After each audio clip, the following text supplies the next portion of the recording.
नमस्कार दर्शकों। India daily के इस खास शो में, डिजिटल प्लेटफॉर्म के इस शो में आप सबका स्वागत है। आज मेरे साथ बहुत ही खास मेहमान हैं। आप सबने इनको देखा है महाकुंभ में। बिल्कुल पहले दिन से ही इन्होंने धूम मचा दी थी। मेरे साथ है हर्षा रिछारिया। तो हर्षा जी, बहुत बहुत स्वागत है आपका इंडिया डेली में। धन्यवाद। तो हर्षा जी, सबसे पहले तो मुझे ये बताइए, इस वक्त कैसा महसूस कर रही है? इस वक्त क्या आपके मन में चल रहा है? क्या फीलिंग्स हैं आपकी? इस वक्त अच्छा लग रहा है। महाकुंभ से निकल के आई हूँ और 1 महीने बाद निकल के आई हूँ और अपने घर हाँ। आई हूँ। तो ऑफ कोर्स हर चीज बहुत अच्छी लग रही है, बहुत पॉजिटिव लग रही है। देखिए, महाकुंभ शुरू हुआ और उसके बाद जो है आप एकदम इंटरनेट पे छा गई, सोशल मीडिया सब जगह आप छा गई। आपको कहा बुलाया गया विश्व की सबसे सुंदर साध्वी। मैं बस ये जानना चाहती हूँ, आपको कब पता चला कि ऐसे ये इस तरह से आप जो है, आपको लोग ये टैग देकर आप इस तरह से इंटरनेट एक सेंसेशन हो गई हैं?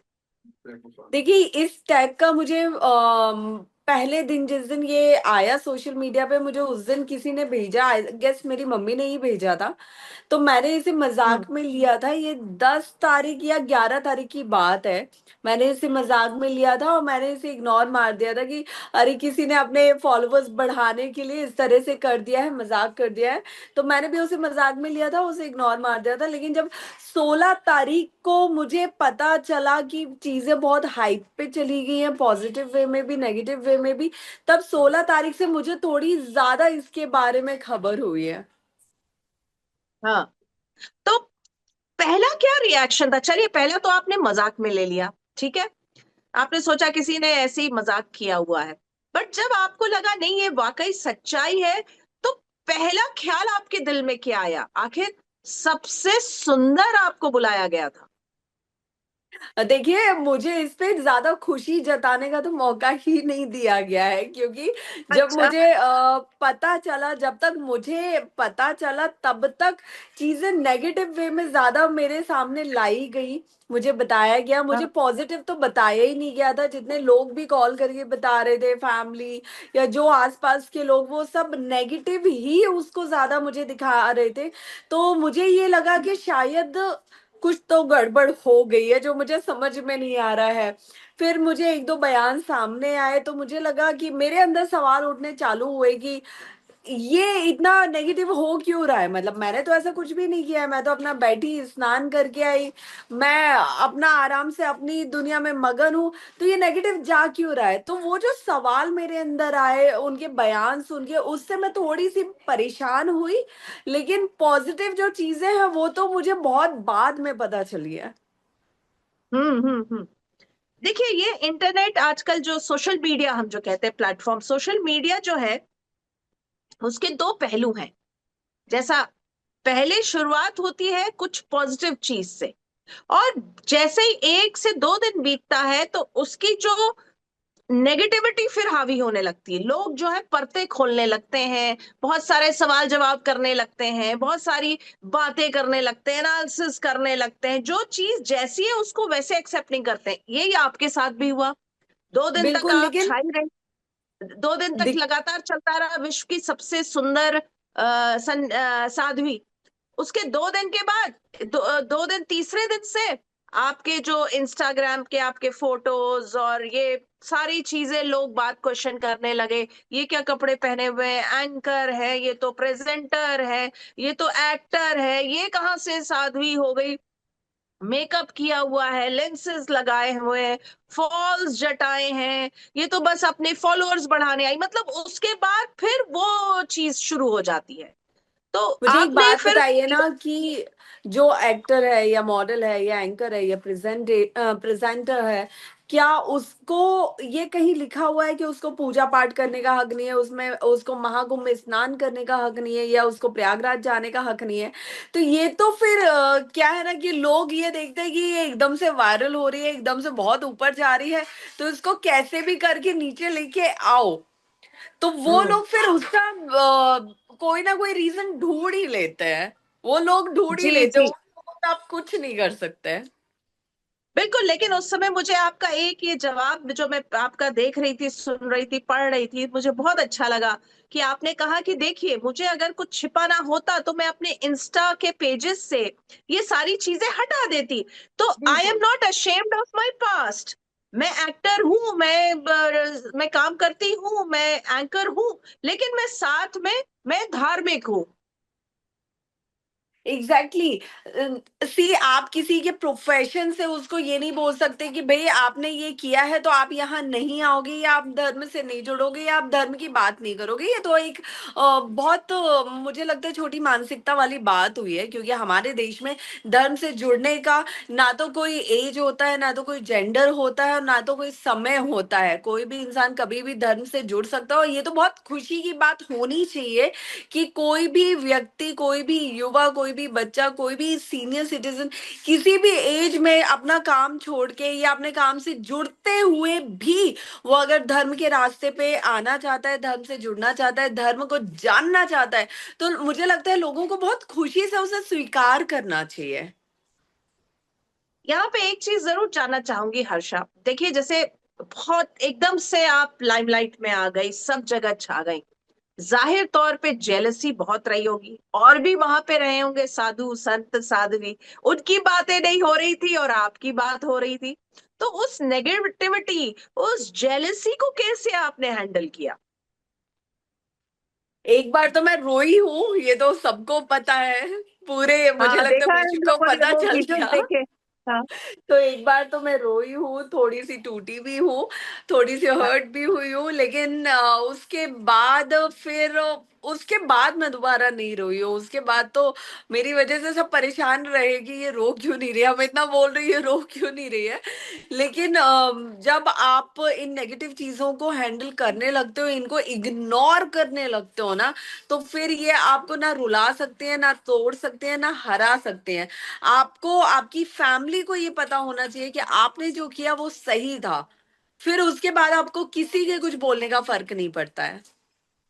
बिल्कुल, बहुत सही बात आपने कही, क्योंकि हम लोगों ने आपके माता और पिता दोनों से बातचीत की थी, वही वही 2-4 दिनों के अंदर ही, जब आप एकदम से वायरल हुई थी, वायरल सेंसेशन हुआ था। तो उन दोनों का बड़ा ही आपके प्रति वो बड़े बहुत प्राउड फील कर रहे थे, और उन्होंने बताया था कि कैसे आपको बचपन से ही धर्म के प्रति आपका रुझान था, पूजा पाठ की ओर रुझान था।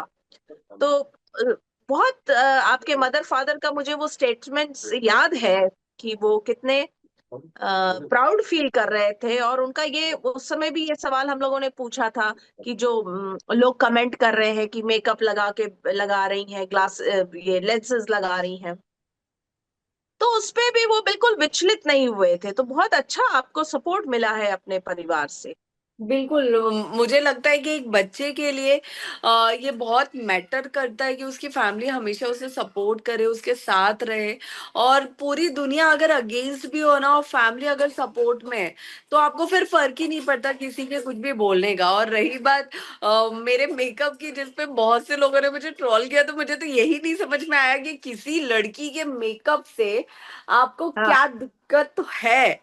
मैं कोई हाँ। मोटा लाइनर लगा के वहां नहीं घूम रही थी, मैं लिपस्टिक नहीं लगाई हुई थी, मैं लिप बाम लगाती हूँ, वो मैं हर जगह लगाती हूँ, लिप बाम तो लगाने का मैं हक रखती हूँ। और मैं जब सन्यासी हूं ही नहीं, मैं साधु हूं ही नहीं, तो मैं क्यों कोई चीज छोड़ूं। बिल्कुल सही है। अच्छा, ये जो एक बात मुझे समझ नहीं आई कि आपने ये जटाएं क्यों लगाई, इसकी क्या जरूरत है? एक गेटअप पे आने के लिए, या क्या एक फील नहीं, आने के लिए? एक्चुअली मैंने ना काफी काफी लोगों को, युवाओं को, आज की डेट में पिछले 3-4 साल से मैं देख रही थी कि बहुत सारे लोग ना ये ड्रेडलॉक्स बनवा रहे हैं, ठीक है। तो हम्म मैं तीन हम्म। 3 साल से मैं चाह रही थी कि मैं ये ड्रेडलॉक्स बनवाऊं बनवाऊं, लेकिन मुझे टाइम नहीं मिल रहा था। फिर उसके बाद एक अच्छा ड्रेडलॉक आर्टिस्ट नहीं मिल रहा था, फिर कभी आर्टिस्ट मिल रहा है तो फिर मैं वापस अपने शोज वगैरह कर रही हूँ, तो उसकी वजह से मैं उस प्रोफेशन में नहीं कर सकती थी। फिर हाँ। मुझे ये हुआ कि इस जनवरी से वैसे भी अब मैं प्रोफेशनली एक्टिव नहीं रहूंगी और मैं अपने पर्सनल लाइफ में एक्टिव रहूंगी, तो मैंने कहा अब तो मैं एटलीस्ट ये लगवा के 1-2 साल लगवा के रख सकती हूँ, मुझे कोई टोकेगा नहीं, कोई रोकेगा नहीं, मैं अपने हिसाब से कर सकती हूँ, तो मैंने इसको लगवा लिया। लेकिन ये मतलब मेरी मुझे सबसे ज्यादा लग रहा था कि मेरे मम्मी पापा मुझे इस बात के लिए डांटेंगे कि तुमने ये क्यों लगवाया, लेकिन मेरे मम्मी पापा ने तो मुझे कुछ नहीं बोला, लेकिन इस पूरी दुनिया ने मुझे जरूर इसके लिए बहुत कुछ बोल दिया। बहुत कुछ बोल दिया आपको, बिल्कुल। तो अब कैसे हैंडल करती है, फिर से मैं पूछ रही हूँ सवाल, क्योंकि इतनी नेगेटिविटी। शोहरत 2 दिन की थी, उसके बाद लगातार जो था कंटिन्यूअस नेगेटिविटी, और एक तरह से आपके ऊपर पूरी आइज थी कि क्या कर रही है क्या नहीं कर रही है, इसके उस पेज में क्या है, फेसबुक में क्या अपलोडेड है, इंस्टा में क्या अपलोडेड है।